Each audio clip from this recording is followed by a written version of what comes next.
everybody. Welcome along to the latest edition of Everywhere We Go, Kiddy, a massive Kidderminster Harriers fans podcast with me, Nick Hatton. Now, they say you should never fall in love with a lone player. I think we're guilty of falling in love with a lone player across 2 seasons. They can say, though, that you can talk to them and catch up and see how they are getting on. So I'm delighted to say that Ryley Reynolds joins us for the latest episode of the pod. Ryley, how are you? Yeah, all good, thanks, mate. How are you?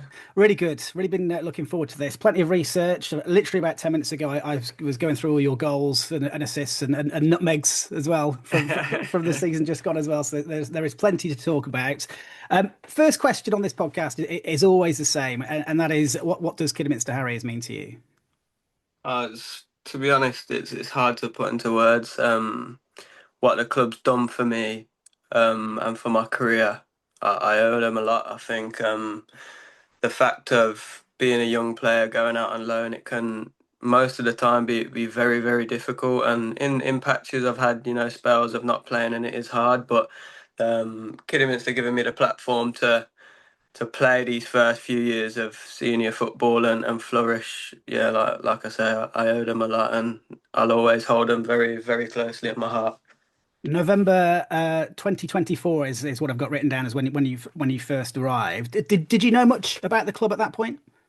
No, obviously being from Birmingham, I always knew Kidderminster. I'd played them growing up. But at that point, like it was a very quick turnaround when how the deal happened. I know that Summers got injured with a bad tackle. I heard about that. I spoke to the manager and stuff on the phone, and I'd played a game for Notts on the Tuesday night. I think we had Leicester in the cup.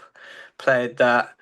And then literally by the Thursday morning, I was at Co's training with Kiddy, so it was a very fast turnaround. And then, like I say, I ended up playing against Hellzo in that Saturday, which was just like a pure like shock to the system. Like wow, like the place is bouncing. I thought I had a really good performance, and then got myself in the door really, and that set it all off. So yeah, that's sort of how it went. Yeah, we'll talk about that Hales Owen game in a minute. But in your position, then you're a young player at a good club. What are you looking for when you go out on loan? What are the sort of the boxes that you need to tick? I think obviously, coming from Notts County, everyone knows them as a footballing team and a good footballing team. So when I come out, it's sort of bringing those values and what I am as a player to a team, especially like Kidderminster, looking to dominate the North, the National League North. It suited me down to the ground really because I knew that we was going to have a lot of the ball, we was going to dominate a lot of games. So I thought, if I can come and put my sort of spin on that with, how I am, work hard, especially that's one of the main things, and then chip in with a couple of goals Mhm. and try and win us games. And especially in the second year, I think I did that to a T, and we ended up getting over the line. So yeah, I think coming in, it was just sort of being brave, taking a step. It's men's football, it's going to be physical, but what can I do to bring my game to it? And I thought I did that pretty well. Yeah, and you mentioned that first game. I guess if you are going to be thrown in, let's have a local derby, cup tie, brilliant atmosphere. I mean, it's almost sink or swim time, isn't it? Straight away. Yeah, I know. To be fair, when I'd signed on the Thursday, and like I said, and then we had 2 days until the game. I sort of found out then with playing Hell's Owen. I had no idea if I was going to play or not, but I knew I had an inkling, as I said, that Summers was injured and the midfield was looking pretty like bleak. And obviously, it being a cup game, I knew the manager may take a risk on me, so I was just making sure that I was ready. And to be honest, like I was looking forward to it. Like as soon as I found out, I was just thinking about the game for them 2 days, literally going to sleep thinking if I play that game, like it's gonna be a good turnout. And I'd played Hales Owen. I'd been on a loan before, in like my first year of my scholar. It was maybe like step three to Long Eaton, it's close to Notts County in step three, and I'd played against Hales Owen at Hales Owen.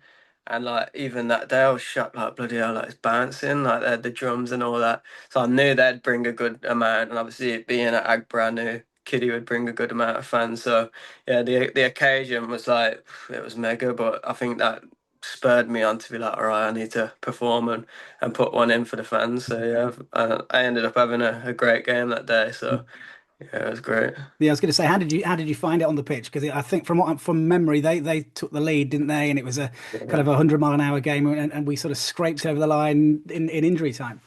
Yeah, it was very cagey, definitely the first 20. And like there was a lot of the ball just going over my head and I was thinking, what have I came into here? Like, am I going to touch the ball? And then yeah, I remember them scoring and having maybe another chance early. And then I'm pretty sure Reese Devine scored the equaliser, and then it settled. And then yeah, I sort of got into the game. Then I was getting on the ball, had a nice few bits, and then yeah, just like broke up the play loads that day. And then as it got on, I think they tired. We was just attacking. I was quite involved, and then obviously the goal to end where I made the crazy like jumping tackle around the man to set Seb down the wing, and then Kobe ended up putting it in the net. Yeah, it was surreal to be fair. It was a great moment to look back on. How much confidence does that give you then to come in for your first game, a game with plenty riding on it as well, and to put in a performance like that? How much of a boost does that give you? Yeah, I think it was sort of, now I look back, it was massive, but at the time I sort of just took it in my stride, and I was like, okay, like let's get this game over, let's put a good performance in. Ended up doing that, and then as you know, in that league, the games come thick and fast. So we was playing again in 2 days and 3 days, and I think if I would have maybe stood back for a minute and thought, wow, like that was a big moment, like I needed to perform there to get myself in, and I did. So yeah, that was like one of those moments that I look back now and think I'm so glad I turned up that day and I prepared right and whatever else. But yeah, it was like I say, it was a great game and a great atmosphere to play in. It just introduced me to non-league definitely. Were you surprised at the quality in the Harriers squad? I think maybe some who perhaps aren't quite educated, if you like it, from in the non-league game are always surprised at the ability in a squad at that level. Yeah, to be honest, like even, and I know I keep going back to this season, but this season and last season, some of the players that I'd played with are so capable of Football League. It's ridiculous. Like some of the 1v1 defenders and some of the 1v1 attackers and stuff that I've played and trained against. Yeah, I just think, yeah, like wow, like how football is, that people can get trapped down there with so much ability. But I think Harriers gives a great platform at that level, as you see a lot of players get moves to the league. I spoke to a couple players at Nuts, like I know Geraldo and Sam Austin. I spoke to them before and after my first stint at the club, and yeah, like they can't speak highly enough of the place either. So I think a lot of the time when people do come along, they really enjoy it. So yeah, I can't like I say, I always thank the club for putting me up on there and letting me display what I've got Mm. really. Yeah, so you have the highs of that late winner against Hales Owen, and then it's sort of reality check, isn't it? Next game away at Kings Lynn, and they're kind of welcome to National League North. Yeah, that was a crazy game. Like Tuesday night, pretty much snowing the ground and hostile as ever at Kings Lynn. And yeah, we ended up getting turned over, and it was like that was my thank you, like non-league. Here we go. You thought you was up as a smack in the chops for thinking that non-league was easy. So yeah, no, that was definitely a reality check game. But yeah, you get there, don't you, in that league Yeah. especially. Was it good it came so early on? I think so. It was one like definitely the way to sum it up was reality check. Like this league ain't easy. Like anyone can beat anyone. Just because we've gone, obviously, Hell's Owen was in the league below, massive crowd, massive turnout, and it was a tough game. Like because the fans and it's hostile and the occasion, it always ends up being cagey. So coming from that game and then going to a Tuesday night again, hostile at an away venue that's tough. Yeah, but definitely I think, like you say, it was good that it came early so that we could turn it around and sort of be like, okay, this is what to expect from now. And you've established yourself in the side. On the back of that, I've got written down nine starts in the next 12. You've got two assists, and then it kind of goes a little bit wrong because we're away at Marine, aren't we? And then I don't know how. Well, your foot wasn't very high. His head was low, wasn't it? And you Uh, get possibly one of the worst sendings off I say I'm surprised at that level, but I'm not, to be honest. But Yeah. you get your marching orders. How difficult was that to take? Yeah, it was. I still can't sum it up now the way that I felt because I knew on the pitch that how is that even a booking, let alone a red card? And when I seen the red come out his pocket, I sort of couldn't even fathom what to do. For the first sort of 30 seconds, I couldn't walk off the pitch because I was like, that ain't right. Like someone needs to do Yeah. something. Obviously, it's been done, but like you say, not to have a dig, but yeah, it's not something that I don't expect, especially after that playing this season and last year. It's something that you have to take with this division. But yeah, like you say, I think that's probably still to this day a story that I tell people as one of the worst decisions I've been involved in. So yeah, that was, and like you say, it also affected me, even though the red got rescinded for obviously being a wrong decision. The manager had to prepare for the next game. He didn't know until close to the time, and it sort of, like you say, it did affect my season. But the run we ended up going on, I then didn't really have a much of a leg to stand on because Mm. the lads was performing. So I just, like I always do, got my head down and just kept trying to get myself back in the team and push it on. Mm. Yeah, I've got written down. I mean, I can't quite remember exactly what Phil Brown said on the back of that, but I know there was a sort of a feeling amongst fans that you were kind of scapegoated a little bit. I don't know whether it was thought that you shouldn't have been making a challenge like that. From maybe I don't know whether Phil actually kind of said those words, but it felt like you were being punished for that sending off because you as you say you were kind of out the side for a little while after that. Yeah, I did feel that, and I think now I look back on it. I think it was harsh, and I think I still feel like I was hard done by to be out the team after how I'd performed for those previous 10 games to get a really poor decision.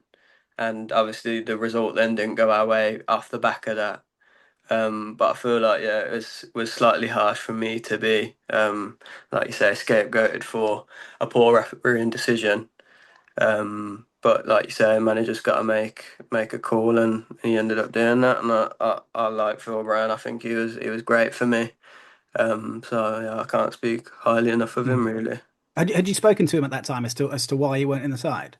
Yeah, well, we'd had a lot of chats because since I'd come in, and I think I picked up quite a fair few yellow cards in those first 10 games. And we had chats about, like, we need to cool down maybe with it, some tackles, and sometimes you don't have to make or do everyone else's job and try and cover the whole pitch. But as I said to him, like, that's just me. I can't help it. So we had that sort of interaction, and he was like, "Okay, just telling you, like, try to be careful." And then that came after that, so it sort of went into what he was saying, but it was so unlucky because it actually wasn't a Yeah. foul. So yeah, it all just went. I think it was just a occasion of events where it all went the wrong way, really. But yeah, we'd spoken, and I'd spoken to him after it got rescinded, and was sort of like, he told me that the FA had spoken to him, and it had been rescinded. So I was buzzing and just said, like, look, Gaffer, I apologise for whatever happened, but I'm ready to go. He Mm. obviously went with a different team, and I couldn't argue with that. So I was just waiting for to get back in the team really after that. Yeah, I hadn't realised until I'd sort of did a bit of research. But I think you started the next game after that Marine game, but then you were sub for 13 of the final 14 matches.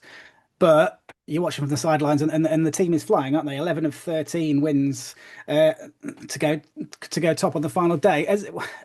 When you're on a loan like that, and you want minutes, and you want you want game time, how difficult is it to be on the bench? Is it harder being on the bench when the team isn't playing well, or is it more difficult having I to watch your team think. having success when you are on the bench and you want to be part of it? Yeah, it's a tough one, really. And like I said before, when the team's doing so well and it's such a good group of lads that I've come into that I get on with, I'm sort of, personally, I want to be playing, so I am frustrated. But how well some of the lads are playing, I'm happy with picking up results, and we're going away. And I know that the gaffer really likes me as a player and a person, so I'm getting on the pitch a lot. Like maybe out of them 14 games, I probably came on all 14 Mm. games, I think, and I'm getting okay minutes, like 20, 30 minutes here. But like you say, I think with how I'd played beforehand, I've I should have been starting and I wanted to be starting. So it was difficult. Don't get me wrong. Yeah, and then the one game that I did start at then 14, I played out of position at right back, I think it was, and Mm. ended up getting like 3 assists, and we win 4-1 or 4-0, and then I'm dropped the next game, so that was definitely a tough one to take. But yeah, like obviously going into the last day, top of the league, we sort of think it's done, but as you know, it Yeah. didn't go as we planned. Yeah, we'll talk about that in just a moment. To be on that run of on that sort of really successful run, I mean that Hereford win was just a sensational performance. At Agbra, I don't think I've seen like that for a good few years as well. So you get that 5-1 win. Is there just a feeling of invincibility amongst the squad at that point? Yeah, definitely. I think we was just like rolling into games and just like steamrolling teams for fun. Like we had so much quality in the building at that point. And as you know, at that point when there's teams playing for nothing, they sort of come off the gas. We're stepping on the gas, and we, like I say, we're steamrolling everyone that comes in our path. And we're not even thinking about it. And it's sort of like with second nature. Like we'll go out there and we'll beat them, and sometimes that gets you hurt, but for us, like we was in that much flow and form that we just couldn't stop Mm. scoring, couldn't stop winning, was defending well, and yeah, like you say, I thought and a lot of us thought that we was invincible, we was just gonna go and beat everyone for the rest of the year. How much fun was it playing alongside Ashley Hemmings that campaign? It was, people ask me still now, like, where's Hemmings? Like, what's he doing now? And I say, like, oh, he came back on loan, blah blah blah. But that season, wow, everything he touched just turned to gold. Like, I was trying to explain to people like he could get the ball on the edge of the box, and if he struck it, it'd go in. If you had a shot and hit the keeper, it'd land to him and it'd go in.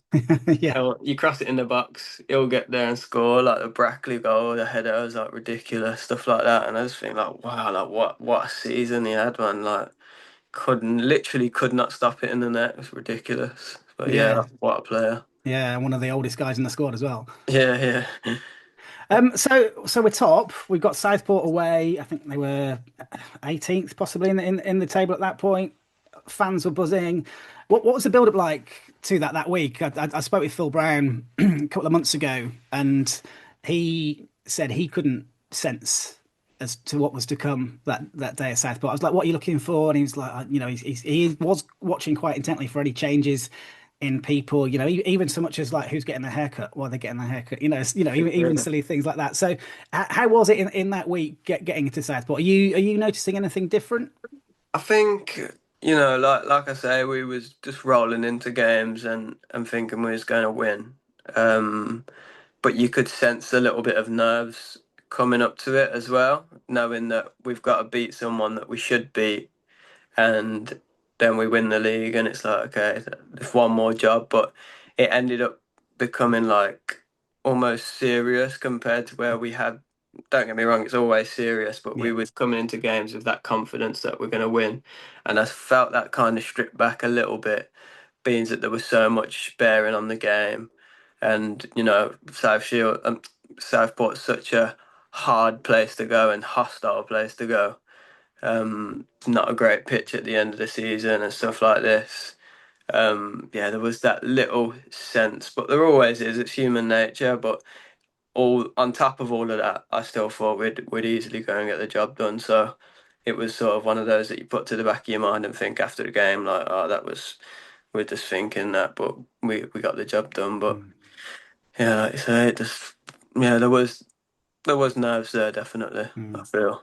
And how was it watching it from the bench? Because we sort of we start okay, but not quite, not great, and then Southport are basically kind of just on top of us, sort of from a physical point of view. They're sort of setting the pace of the game, aren't they, as well?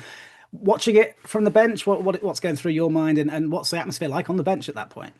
Yeah, but it's very frustrating watch because I feel like not where we'd been at and some players individually, they wasn't reflecting how good they are. I think we went under a little bit to be honest, if I'm being brutal. And yeah, like you say, Southport have come out nothing to play for, but just wanted to spoil the party, like fully spoil our party. And I think they did that to a T, to be honest. And when they nicked the first goal. I think. I think we're in it. Like we're still going to win this. We're going to turn up. Usually, sometimes that season it'd take a goal for us to wake up, which Yeah. was an annoying thing. But we seem to be able to dig it out. So yeah, but from the bench, it was sort of like, oh, what's going on? But we're going to get this done anyway. Like we're not worrying definitely when it goes one. And then at half time, obviously, we wasn't in the change room because I was on the bench. Mm. But I heard it was a little bit, like back and forthy and we need to wake up. And then I end up going to the toilet at half time and then hearing a cheer. Oh no.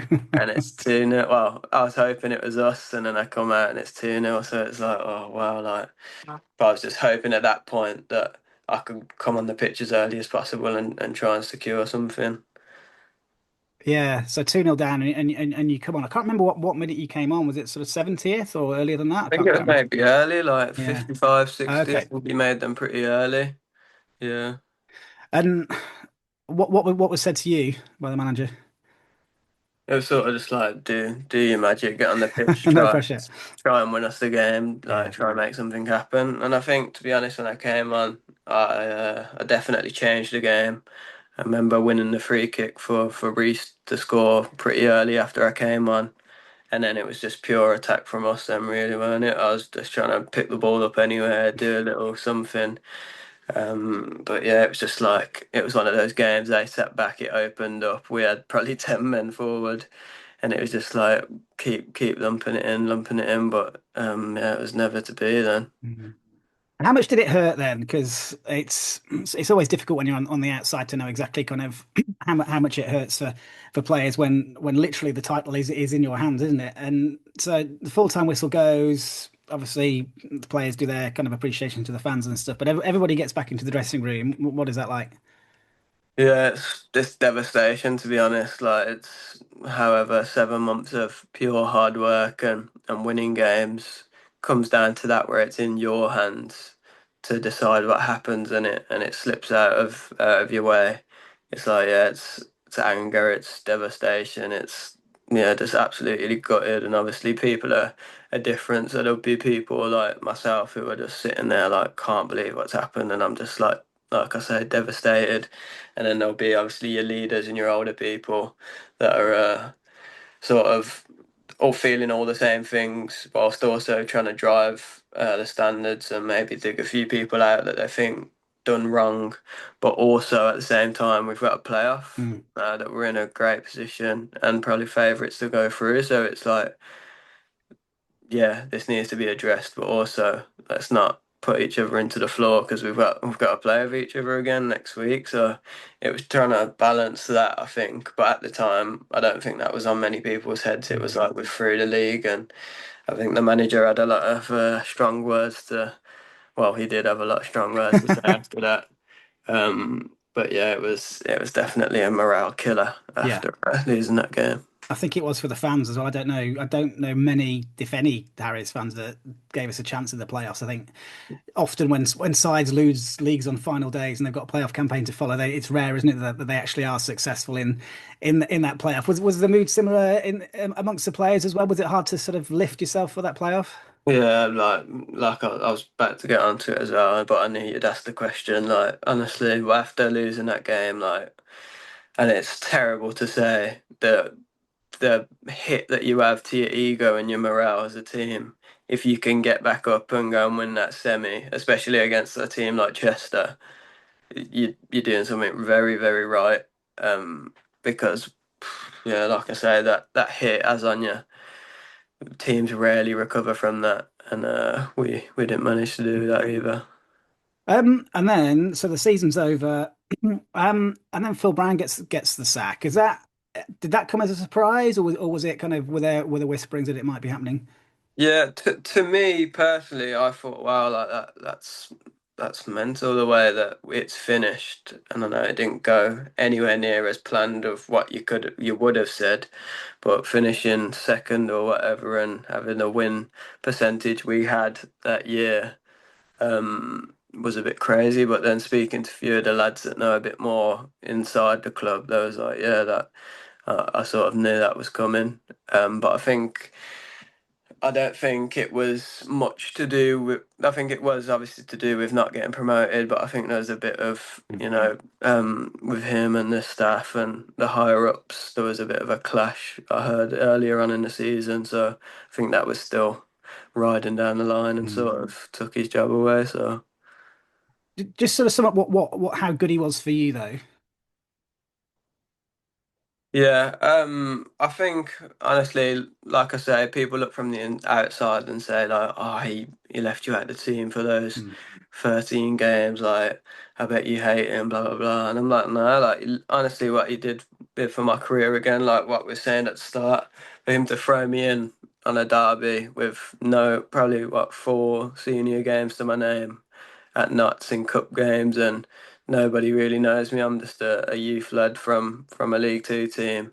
For him to throw me in and give me the platform to go and do something like that, and then continue to give me that whilst also giving me the confidence in training. And we had a really good relationship where I'd be in his office a lot, just talking and learning. And just asking his advice because of where he'd been. Like he's been at the very top of the game, and I know that it was a decent time ago, but he knows what it takes. So yeah, I think our relationship was really good. Always told me how much he rated me as a player, and what I needed to do to get it out on a Saturday. And I think I'm a bit gutted with him that I didn't have more of the season that I had this year because it was always there. I think the system held me back a little bit where we had the midfielders were a little bit dropped back and I was more of a enforcer man than a what I was this year as a make something happen. But yeah, like I said, I still thought I had a great season and he helped me all the way along that. So I have to give him thanks for that, definitely. So the season's over. You have your holidays and sort of rest and recuperate. What happens next in terms of your talks with Knots about what is next for you? Are you quite early? Do you sit down with? Is it, I don't know? Is it the first team manager? Is it? Do you have like a loans person at the club? How does it work in terms of where your sort of future lies for next in terms of your development? Yeah, it was a bit surreal to be fair, like because it was go back in for pre-season. You've had a great season out on loan. New manager, see if you can impress him, see if you can get yourself in the team, sort of thing. So I do the whole of pre-season, perform pretty well. I was playing out of position a lot of the time, like either wing back. But I thought I was doing well. Definitely. And so yeah, like have regular chats with the gaffer and just say like, what do you expect from me? What can I be doing? And what does this season look like? And he was sort of saying like, yeah, I've seen you had a great season out on loan. You played a lot of games. I think maybe you can push on and try get another loan maybe in the league above. So was looking and my agent was sort of in talks with a couple of clubs. And then he ended up speaking to Dean Holsworth again, and he was like, "Of course, we'll have him back, like in an instant." So the first game of the season's like maybe I don't know a week away. I think you guys had Solihull Moors in your Mm. last pre-season game, and he sort of said, "I spoke to Dean, I've spoke to the manager Adam, and he said, yeah, come along." We'll get it done. Come and watch us against Solihull, so you sort of know what we're trying to build, and we'll get it done. So I ended up coming down on the Saturday, watching the game, seeing a couple of fans asking me, what's going on. I said, "Oh no, I'm just come to watch the lads. So I didn't have a game this Saturday." So yeah, it was nice to be back. Nice to speak to a few of the players and stuff. And then obviously when it was finally announced, the amount of love I received was overwhelming. Mm. Are you given options then in terms of potential clubs that you could go to and you choose, or are you basically is it not in your hands? Yeah, it's like there'll be multiple, and it will sort of be ultimately it's down to you. Like you can say, "Oh, I don't want to go there," or "I'll definitely entertain this," and you end up speaking to directors and managers and sort of get a feel of what place is right for you. And I feel like Kiddy already being familiar, stepping into somewhere where I love to be out of my comfort zone, but somewhere where there is a bit of both. It's a new manager, it's new people, so it's definitely something that's going to push me. Mm. But also, like I say, it's familiar to the point where I'm like, okay, I I can get in and get my bearings, but I can make an impact as soon as possible. So yeah, I came in, and yeah, the rest is history really. But the first couple of months weren't as easy as you think when you look at my return this season. Yeah, I mean, it wasn't just you, was it? I think it was the entire team were sort of struggling with what was a really difficult start. How frustrating was that, just kind of being involved in that? Because obviously we had the final day at Southport where it went wrong. 2.5 months after that, you come back in to a side that is completely different, isn't it? We lost so many players from that side who lost the title on the final day. You've got a new team to get used to, and for whatever reason, it just isn't clicking. So what is the frustration like amongst the squad at that point? Yeah, it was a difficult time to be honest. I think we're stuck in a bit of like identity crisis. I think there was a couple of divisions in the squad where it was like, a couple of different groups and people. There was never like, oh, I don't like him and I don't like him, but there was more people that was like migrated together. And I think there, like I said, there was a little bit of division, a bit of identity where some people wanted to play old school, some people wanted to play new school, some people wanted to play for themselves, and it weren't clicking or gelling as we thought it could because of the quality that we had in the players. And then, like personally, like I was saying, watching that unfold on the pitch, but me also not being able to affect it because I'm not getting much minutes was really frustrating to be honest. And I think towards the end of that spell, I think it was maybe the first 10 games that I was on the bench, and I think coming up to that 10th game, it was getting to the point where it was like, okay, we're gonna have to be in contact with Nuts and say I need to come back and I need to go somewhere else because I'm not getting what I need out of this.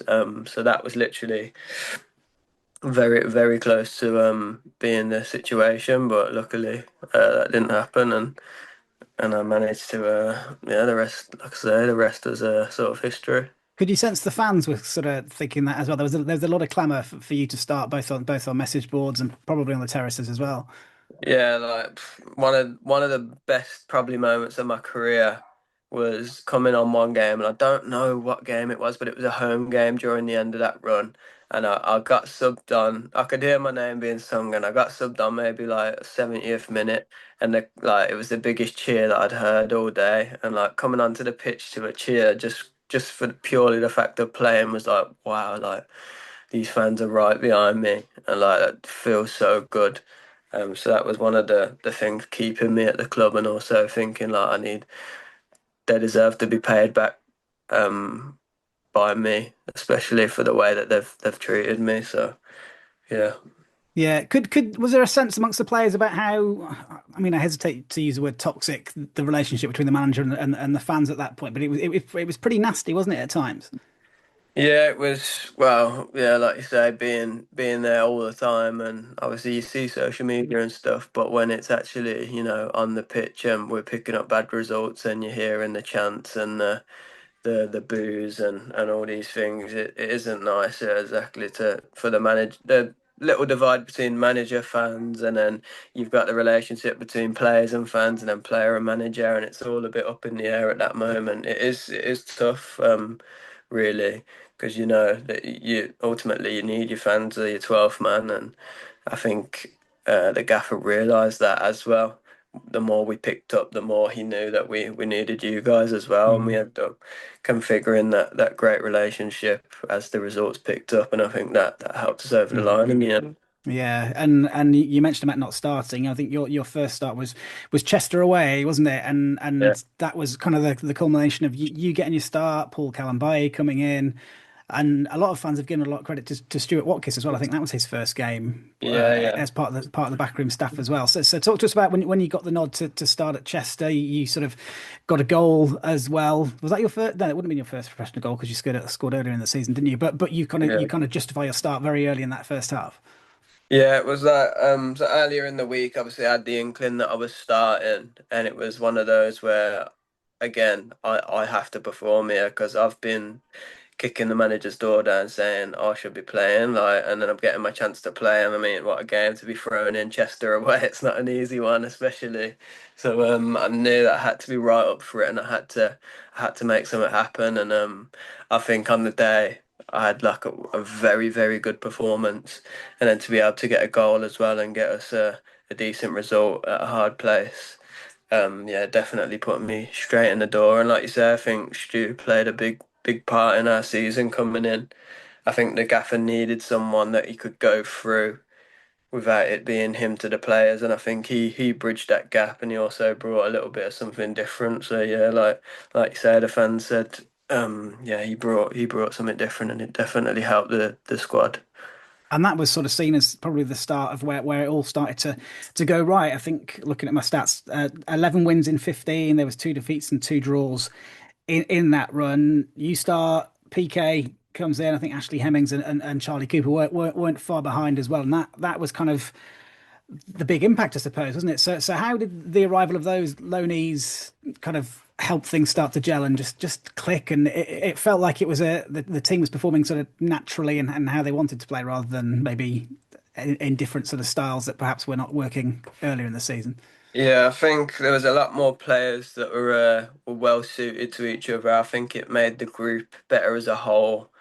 Because the group of players we had and lads and people this year was unbelievable. Like one that I'll never forget. It's the one of the greatest group of lads that I've been around to learn from and banter and just coming into football and enjoying it every day. Like just being around them. So yeah, like it was such a good group. And yeah, like I said, there's a big group of loan players that this year that ended up getting us over the line. And I think. Yeah, we all sort of put in, and it didn't feel like anyone was a lone player because everyone cared so much about the goal of getting promoted. It was like it was just such a good core group. But like you say, PK coming in, shoring it up at the back, and then Coops coming in, and he was magnificent. Someone to learn from, definitely great experience. And obviously KD comes in down the line and just starts hitting the net non-stop, and we're on fire. So yeah, I think that recruitment from the guys up top was special, to be fair. Yeah, and Hemo comes back, doesn't he? Doesn't get the goal return that he would have wanted. I don't think he scored in the end anyway. But I think a lot of people pointed to the impact that he had. While it may not have been on the score sheet, he was still pretty influential. Yeah, I think when he came in, I think it was South Shields away on Boxing Day, was it, or just before Christmas? Yeah. Obviously they was flying at the point, and nobody had really gone to their patch and beat 'em. And he came in, and obviously we was flying at that point, and we was going in with that attitude again of nobody's going to beat us. Like we're in form and we're flying. And I think he had a really good performance that day. And I think if he had a couple of chances, and if they would have went the other way that day, I think he would have been here with us lifting the trophy, and probably would have picked up over 10 goals himself. But like you say, football's got its own plans sometimes. But again, I think he played a good part in that few months that he did. I know he had a Mm. knock around the Hereford game that probably affected him as well, but yeah, he definitely had an effect on the group and the team. So yeah, he played a good part. Mm. And for you, you talk about craving minutes. I think you got 34 starts after you sort of came in at Chester. That must have been so important for you in terms of getting the minutes and the experience. But just being part of a winning team is invaluable as well, isn't it?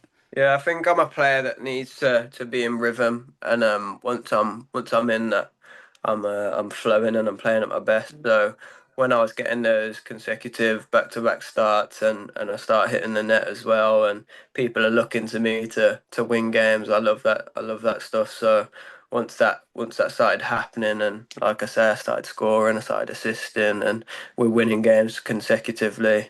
Yeah, it was massive for me. I just felt untouchable at times, and the manager and my teammates are giving me that sort of confidence where you're the guy that we need to go and win us a game, go and do it. And when you're doing that, like, honestly, I can't explain to you as a footballer what how you feel, but you just feel on top of the world, and your ability just takes the rest over, and you're performing like best you can. So yeah, it was really good, to be honest.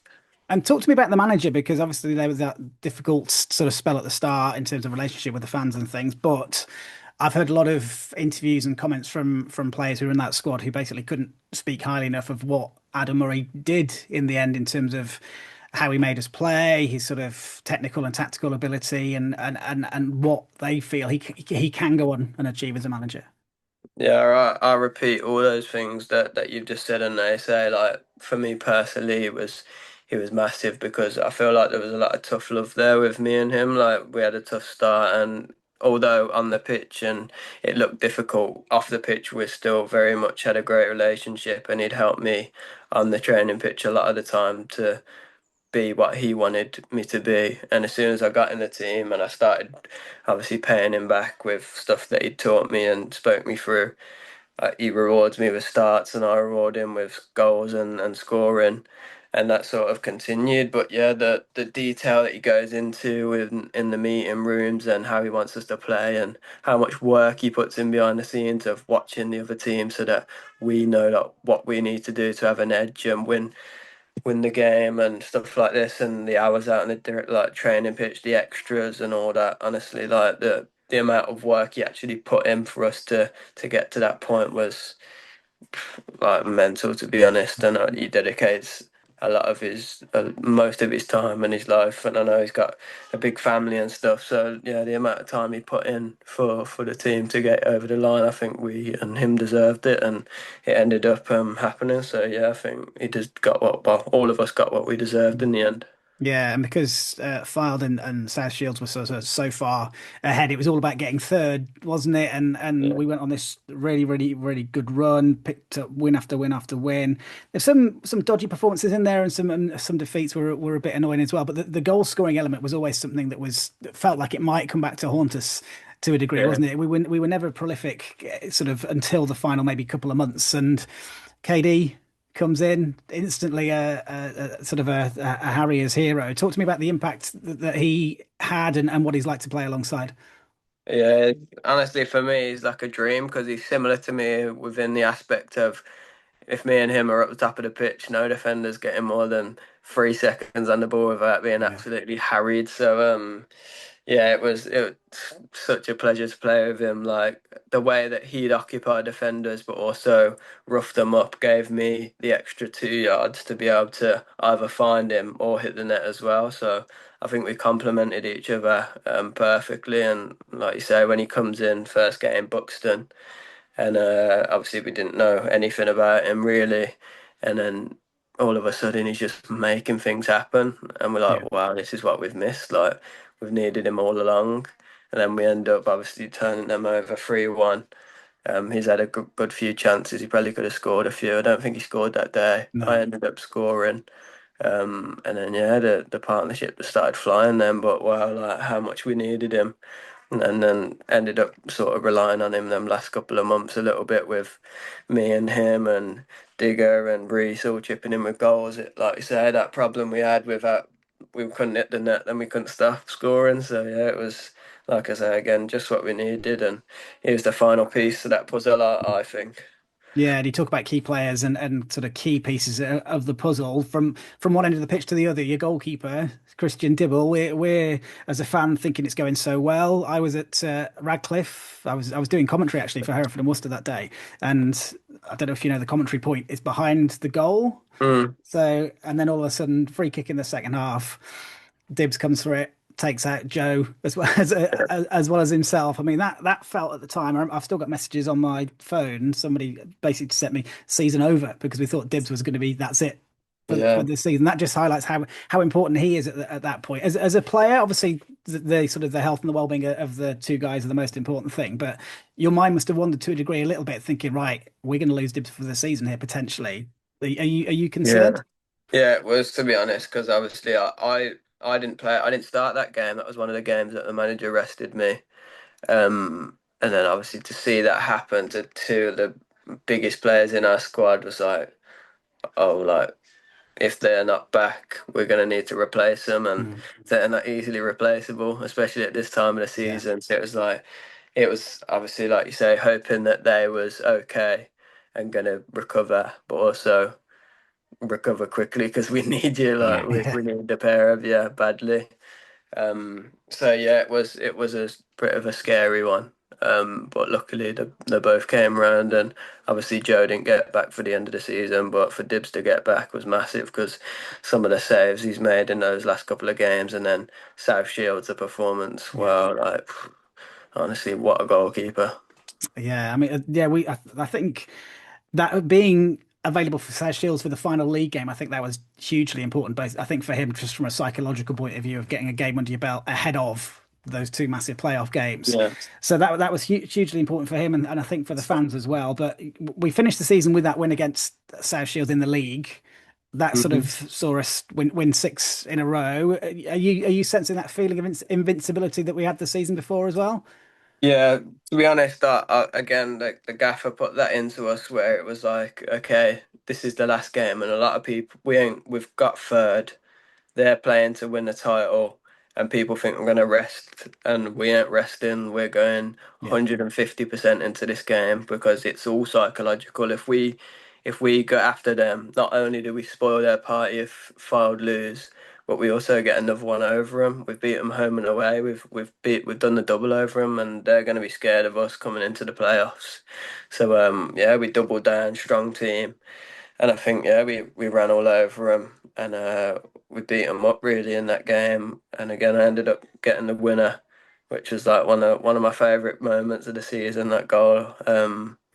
And yeah, we beat them. So like I said, credit to the manager. That psychological warfare is massive in football, and I think we won that battle before it even happened. And once we got to that final day, playoff final, and they knew that we'd already turned them over twice, they was even though it was at their place, we was always going there as we're going to beat you again, and I think they had a bit of doubt in their mind. So yeah. I think that worked definitely.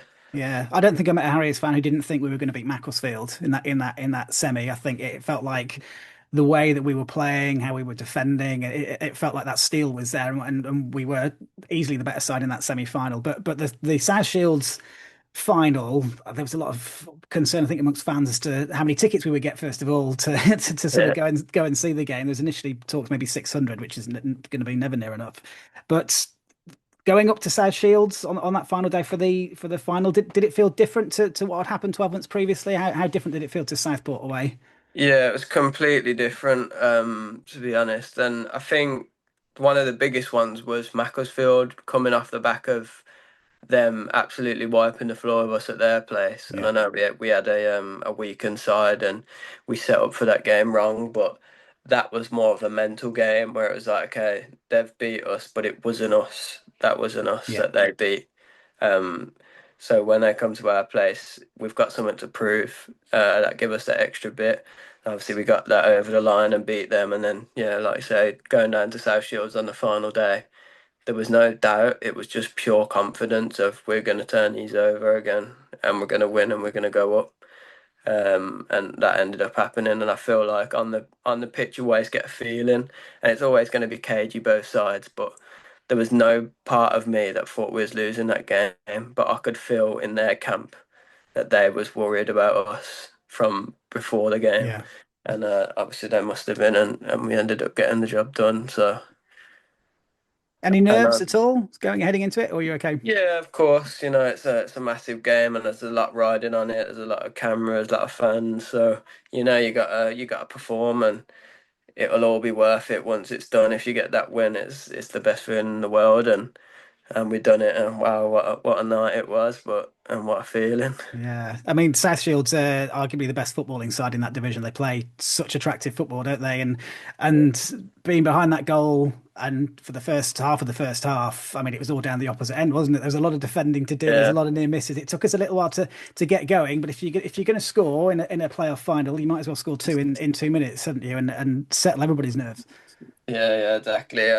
Yeah, like you say, from the outside, if you look at the score and it ends up 2-0, it's like, wow, Kidderminster have gone up there and battered them. But yeah, that first half an hour was shaky. And like I Yeah, say, with having Dibs and stuff like and Meeks and some of the last ditch tackles and the one-on-one saves that Dibs made has kept us in the game, but also spurred us up there thinking, wow, like we ain't getting through here no matter what we do. But we're thinking, yeah, we've got the security at the back to go and get the job done, and then like you say, I pick it up, go past a couple, give it out to George. He puts a worldie in. KD rises like I've never seen a guy that can jump higher Yeah, than yeah. him in the world. And And he hadn't scored a goal like that for us, had he either? no, no, and then obviously he ends up putting it in, and it's like delirium. And then after that, it sort of give us this mad like because they took. I remember they took the kick off, and I've charged it down like a madman Yeah. and ended up getting something on it. And then it's come out. We've made a couple of tackles. Me and Digger are flying about in the middle as usual. And then next thing you know, it lands to Charlie, and he hits the net again. And it's like, what is going on here? Like we've scored again, and it almost felt like it's done. And obviously it was the first half, but yeah, like we thought, oh, we've done it. Obviously, it needed a lot of hard work Yeah. to finish it off, but it ended up being that. And yeah, it was honestly a surreal feeling that I Yeah. can't really put into words. Are you aware of the fans at that point? Because that away end has probably been one of the best away ends I've ever been in. The noise was ridiculous. I've got a mate who I work with who is in the South Shields end that day. Kind of lives locally and just went along to the game to go watch a playoff final. But are you aware of the noise that's coming from the away end at that point? Yeah, I mean, especially with the goals both being at the At that end, Kidderminster yeah. end was like mental because obviously you see it, but when you're in the game, it just goes like silent like that. You're not even focusing. You're just thinking, how can we get this over the line? But yeah, you definitely feel, when you're in those defending moments and you hear the noise from our fans, it gives you that extra 10-15% to be like, let's just get this done. Let's get this.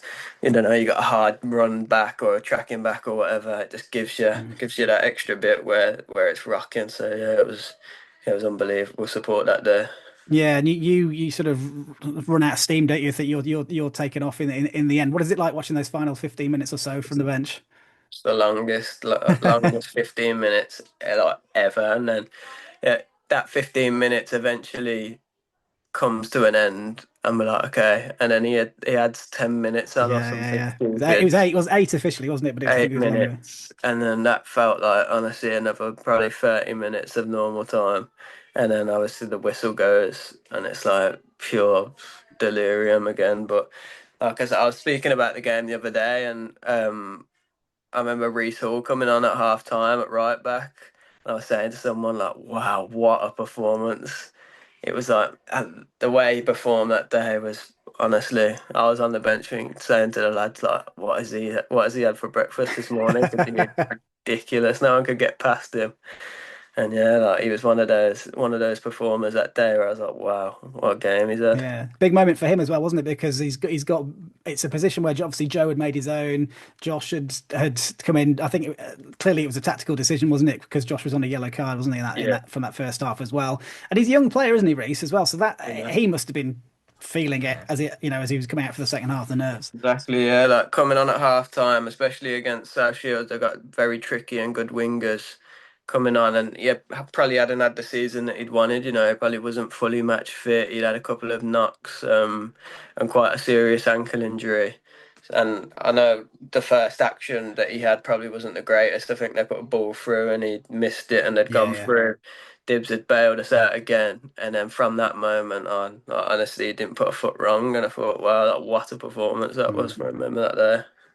And you mentioned the full time whistle. I'm sure you've seen the highlights on YouTube pretty regularly. I certainly have Yeah. over the last few weeks. There's footage. It cuts to the dugout, and as the whistle blows, you can see how much it means to you. I don't know whether you drop to your knees or not. I can't quite remember, but you're giving thanks. You are. Yeah, If ever yeah. there was an image that showed what it meant to you, it's that. Yeah, the first thing, man, like honestly, when that whistle gone, that sort of feeling, it's like everything just all the weight that's in your body just comes out. And obviously, I'm a believer, so I was giving thanks to Christ, sort of thing. Like, wow, what a moment, and yeah, like obviously the gaffer and stuff's there, and we're just sort of like everyone's just hugging it out, and then the fans get on the pitch, and it just goes into absolute like mental and yeah, like what a moment, and then to lift the trophy, and wow, and Yeah. then the rest can hardly remember that bit. Yeah. I tell you what, I was right behind the goal. You can see me on the footage at times, but the fence behind that goal was probably about kind of chest high. And the Yeah. amount of overweight middle-aged men trying to jump that fence was so funny. Honestly, there's kids who were just doing it in one jump. Others were literally just throwing themselves over it. Didn't care how they landed.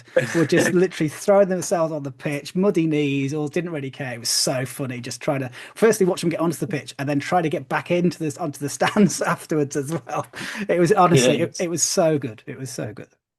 Yeah, to be fair, I seen a couple of fall over the banister trying to get on. That was funny, but yeah, like being obviously before we'd lifted the trophy and whatnot, and all the fans are on the pitch, like just the amount of love you receive, like of random people that Yeah, yeah, you've yeah. never met. It's like honestly, it's mental, like such a mental feeling. But yeah, it was what a day it was. Yeah, and what a night as well. Bus journey back. I live up in Leeds, so I couldn't get down to Agbra. But I mean, echoes of what 3 years ago it was when we went up previously. So I knew kind of what to expect. But just describe those sort of party celebrations when you got back to Agbra.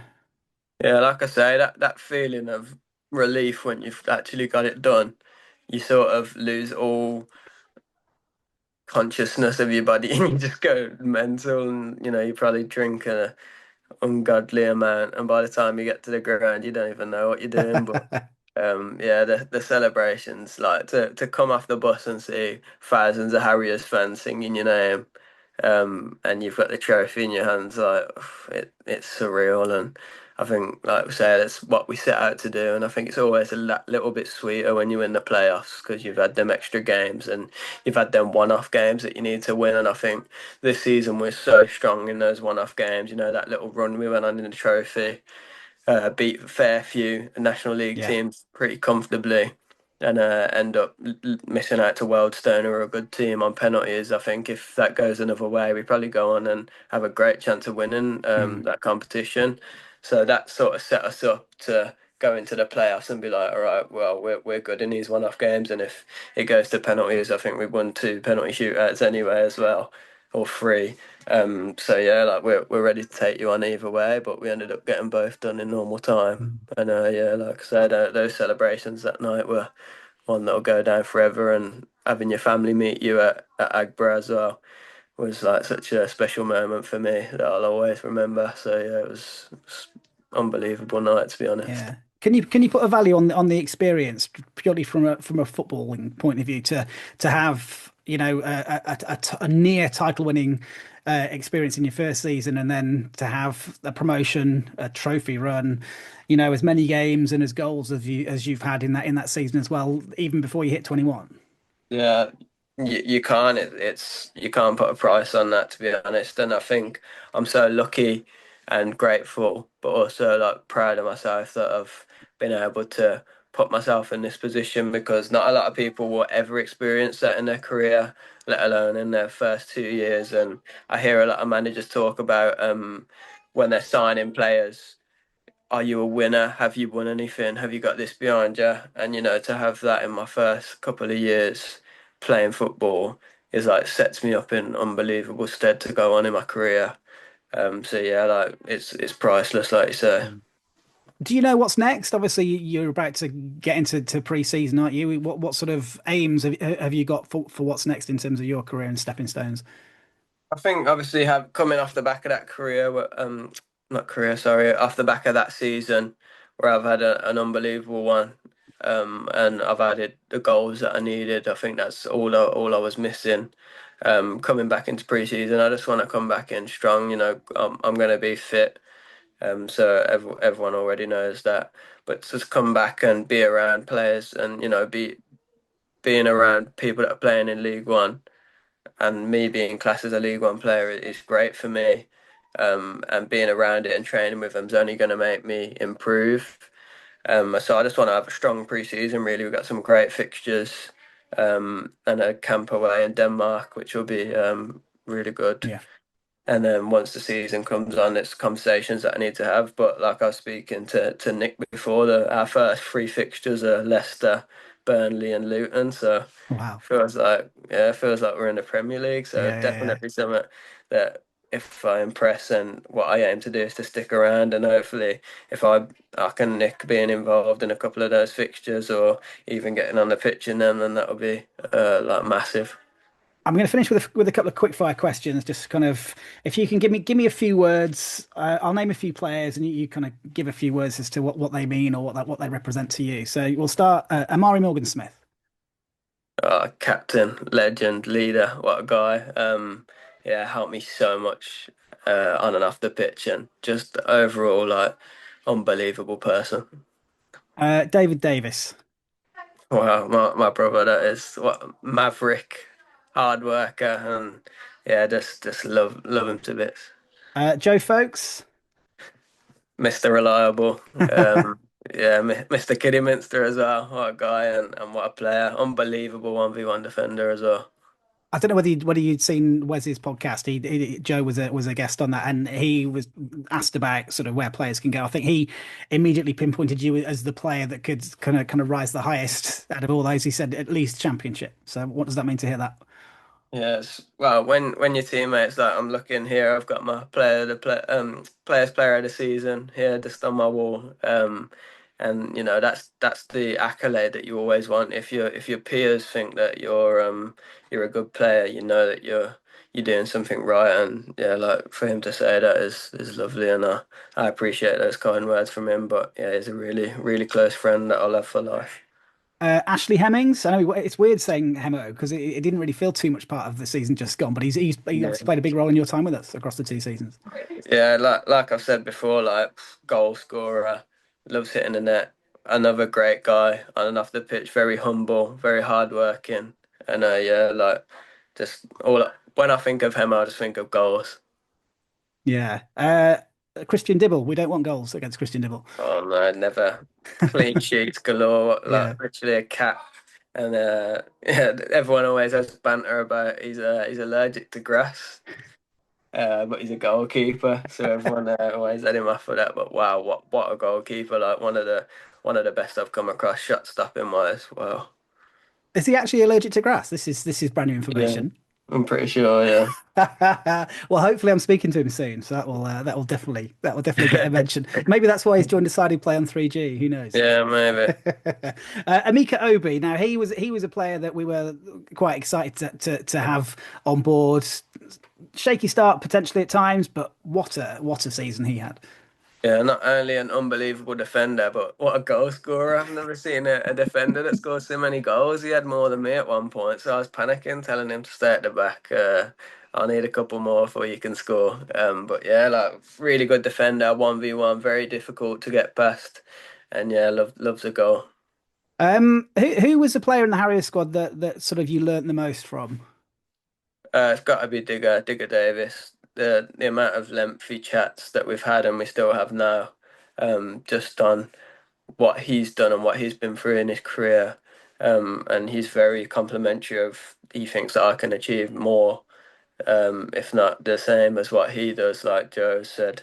And having obviously such kind words of someone that's been to that level means a lot. But yeah, like on and off the pitch taught me so much mindset wise and body wise, and just being able to rely on yourself and playing alongside him is awesome because he not only do I work hard, he works hard, and then we complement each other, and then he gives me the freedom to go and do what I do. So yeah, like honestly, I can't be more pleasured to share the pitch with him. Yeah, a lot of fans are really happy that he's sticking with us this season. I was thinking back, and if I was to pick two moments of the season which I thought were significant, was his goal against Hereford in the 98th minute or whatever it was, went a completely different direction to where he kicked it, and then also that tackle in the final that Oh yeah. that set up the second goal. If someone could say to me David Davis, they would be the two moments. Oh yeah, 100%. I think you got to put out as well the performance he had against Macclesfield when Yeah, him and Paul Dawson are one to one all game, and I don't think he's touched the ball for 90 minutes because Digger's running ragged and then been stronger than him, then been yeah, better than him. Like honestly, and then that let him know about it as well. yeah, exactly. He'll always let you know. But yeah, what a guy! Like such a humble person, but such a funny guy at the same time. But yeah, he's massive for the Harriers squad, and I think you're very lucky to have him for another year. I think he'll lead it, and I think if he's involved as he is this season, you'll have you'll have a swimming time, and I think you'll be able to keep you where you belong. Yeah. Last couple, you can doesn't matter who you're playing for, but you can sign three to play alongside you next season. Who would you pick? Oh, difficult. I would sign Kieran Donnelly. I'd love to play with Digger again, so I have to throw him in there. Mhm. And I'd go. Oh, it's difficult. There'd be multiple. I'll go Joe Folks as well. Okay, all right.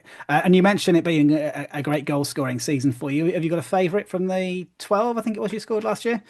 Yeah, to be honest, I've got a few which I'm torn between, but like you say, the Hereford goal special always, especially scoring there and giving me Yeah. dogs abuse, that was unreal. But the Peterborough Sports goal is probably my favourite, where I do a couple step overs, cut inside on my left, and put it in the top corner. That's probably one of my favourites. This is a testament to you as to how good you are, how two-footed you are. I mean, which foot are you? Yeah, I'm not sure to be fair. I think right-footed definitely, but yeah, I've done a lot of work on the lefty to be able to go either way. I think it's such a vital skill Yeah. as a midfielder especially, and yeah, it's helped me along the way. So yeah. Last one is a biggie. Best thing about the club. Ooh, best thing about the club, it's got to be the fans. Got to be. Yeah, like, and included in that is Agbra, the way that the pitch is looked after, and you come to your home games and you come to a packed out stadium with sometimes 5,000 people and you're playing on a carpet. Yeah, that's all you want as a Mm, footballer. And in that league, in the north, you go to some places and you're like, wow, where am I? So yeah. it's such a privilege to be able to play at home, and your home place should be your fortress. And I think we made it that. So yeah. We're going to finish then with the final word from you because I know you will have been inundated from fans sort of giving their thanks and saying how brilliant a season it was. Just your sort of final message to the fans, really. What would you like to say to them?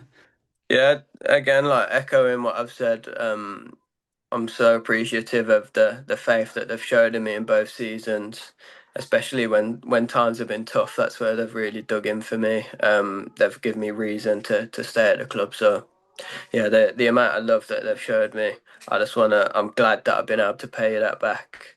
Um, and all the 1 more year messages that I keep receiving, and I can't get back to. We'll see in the future maybe, but for now, yeah, that's me. But like I say, I'm glad to end it on such a high note. Well, on those videos of you of the 1 more year, 2 more years. So I know Jimmy O'Connor. So I sort of sent him I WhatsApped him that video just with the Yeah. words "No pressure, Jimmy, no pressure," and he just sent back a laughing emoji. So yeah, we shall see. Riley, it's been brilliant. Thank you very much for talking to me. Thank you for today, but thank you for the previous 2 seasons as well. It's been so much fun watching you develop, watching you improve, and seeing, as I say, seeing your reaction at full time when we got that win at South Shields as well. It kind of shows all the fans, I think, as to how much you brought in to the club and to the fans and everything. So thank you for that. Thank you for talking to me, and we're all going to watch with huge interest as to what sort of happens to you in the future. Yeah, I appreciate it, man. Yeah, all the pleasure is mine. Everywhere we go!